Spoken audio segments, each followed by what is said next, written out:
¿Cuál ha sido el resultado de la política de la migración masiva a Europa? ¿Ha beneficiado a los países o más bien ha sido generadora de problemas? ¿Por qué los globalistas insisten en la política de puertas abiertas a la migración? ¿Qué consecuencias ha tenido para la Iglesia Católica? Bienvenidos a Noticias del Vaticano. Las noticias y reflexiones más importantes sobre temas religiosos analizadas a la luz de la doctrina y la tradición. Número 671. 27 de diciembre de 2023. El cardenal Müller denuncia que la inmigración masiva sirve para destruir la identidad nacional de los países. Info Vaticano. Por redacción Info Vaticana. 5 de diciembre del 2023. En una entrevista de Monseñor Gerard Müller, exprefecto de la Congregación para la Doctrina de la Fe, concedida a LifeSite News, afirma que la inmigración masiva a Europa, tanto de África como de Asia, no ha tenido los beneficios anunciados por el Vaticano, la ONU y otras organizaciones internacionales, sino que, por el contrario, han contribuido a la destrucción de las identidades nacionales. Los globalistas desean destruir la soberanía de las naciones. Quieren que todo el mundo pierda sus raíces e identidad cultural y religiosa, para luego establecer un gobierno mundial. Comentarios. El cardenal Gerard Müller es un obispo alemán que frecuentemente entra en confrontación con las tesis sostenidas desde el Vaticano. Es presidente emérito de la Congregación para la Doctrina de la Fe, el ex Santo Oficio. Podríamos decir que es un conservador o un tradicionalista, pues sus declaraciones chocan con el modernismo que impera en Roma, aunque sigue defendiendo la legitimidad de quien se encuentra ocupando la silla de Pedro. Sin embargo, su visión es muy clara y precisa respecto a lo que está sucediendo en el mundo en la actualidad. Abordaremos solo el tema de los nacionalismos contra el globalismo o gobierno mundial. Hay una tendencia a un globalismo que se sintetiza en un gobierno mundial, dirigido, no ya por potencias nacionales o regionales, sino por un grupo de ricos multimillonarios, que son los que desde hace tiempo están decidiendo, o intentando decidir, el futuro del mundo.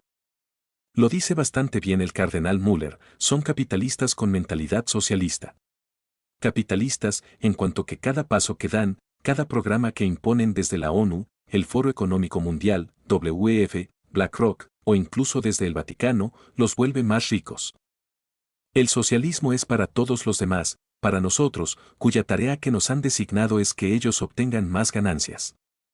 Se busca que los habitantes del planeta estén sujetos a ese gobierno mundial y, sobre todo, que sean controlados, ya sea mediante tecnología, el manejo de los recursos económicos y más recientemente, se habla ya del control alimentario.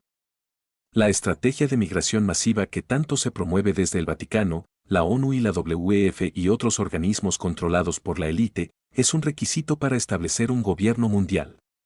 Representa básicamente una manera de destruir las identidades nacionales, de aislarnos desde la perspectiva cultural y religiosa. Lo justifican diciendo que es para ayudar a la gente pobre, a la gente que ha sido expulsada de sus países. Parte de ello es cierto, pero tiene un trasfondo. Lo encontraremos cuando respondamos a las interrogantes de quiénes son los que los expulsan, cuáles son sus fines y, sobre todo, quiénes se benefician con ello. Nos han vendido el mito de que los nacionalismos son la causa de las guerras. Esto es falso. Las causas de las guerras son las ambiciones de unos pocos que quieren apoderarse de lo que tienen otros. Cuando hay cooperación y respeto entre las naciones, generalmente son acompañados por largos periodos de paz. Pero la migración masiva ha traído consecuencias funestas para los países. Como ejemplo, analicemos brevemente el caso de Europa.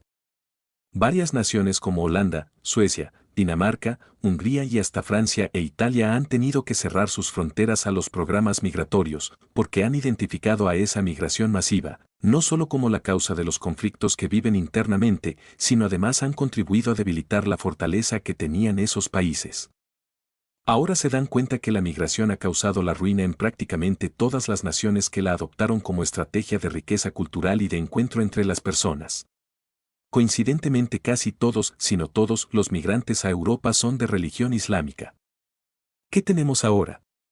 Países europeos que ya tienen mayoría musulmana, migrantes que nunca se asimilaron a la cultura nacional y viven en comunidades al estilo islámico, que incluso tienen sus propios jefes, distintos de la autoridad pública oficial. Y no es sorpresa que estas familias vivan a expensas de los programas de asistencia social y que sus miembros sean quienes integren y dirijan los grupos delincuenciales, independientemente de que de vez en cuando practiquen el yihad, la guerra santa, con atentados contra la sociedad en general. Pero especialmente a los centros religiosos cristianos. Europa se ha dado cuenta demasiado tarde, pues ya muchos de estos musulmanes tienen la nacionalidad europea y los derechos inherentes, ya no se pueden deshacer de ellos. La conquista de Europa fue históricamente intentada por el Islam, pero la cristiandad los contuvo. Como ejemplos icónicos tenemos a Juan de Austria con su flota en la batalla de Lepanto, así como las tropas de Carlos Martel en la batalla de Poitiers, donde los ejércitos católicos salieron victoriosos. Ahora prácticamente el Islam la ha conquistado, de forma pacífica y segura, y, además, con la ayuda de la Iglesia Vaticana. Europa occidental, casi completa, se ha vuelto musulmana.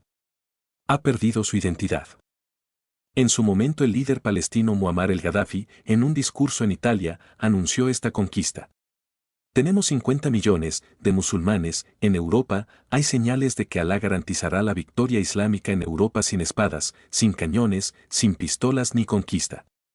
Europa se convertirá en un continente musulmán dentro de pocas décadas. Profecía cumplida. Y apoyada desde su base hoy por el Vaticano. Ha sido diseñada por las élites, pero apoyada por los gobiernos y por la Santa Sede, cuya política de todos hermanos, Fratelli Tutti, ha contribuido a la ruina para la cristiandad europea. Para más noticias comentadas, visita el blog de López Vega.